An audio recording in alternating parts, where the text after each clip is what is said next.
இன்னைக்கு நான் பல முறை சொல்லிக்கிறேன், இது கொடி நல்லா பறக்குது இல்லைங்க? பறக்குதா? எதனால பறக்குது? காற்றுனால தானே பறக்குது.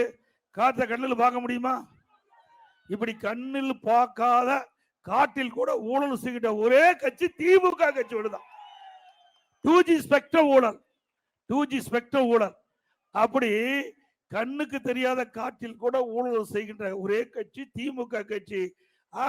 ஊழலின் ஊற்றுக்கண் திமுக. நாட்டிலே இந்தியாவிலேயே எவ்வளவு மாநிலம் இருக்குது, ஆனா ஊழலுக்காக கலைக்கப்பட்ட ஒரே அரசாங்கம் திமுக அரசாங்கம் ஒண்ணுதான். அதனாலதான் இன்னும் அந்த ஊழல் தொடர்ந்துகிட்டே இருக்குது. அரிசி பேர ஊழல், வீராண ஊழல், பூச்சி மருந்து ஊழல், ஊழல் ஊழல் என்று ஊழலுக்காக ஒரு கட்சி இருக்கிறோம், அது திமுக கட்சி ஒண்ணுதான். ஆக 2026 ஆண்டு இன்றைக்கு ஊழல் நிறைந்த அரசாங்கத்தை அகற்றுகின்ற தேர்தலாக இருக்க வேண்டும்.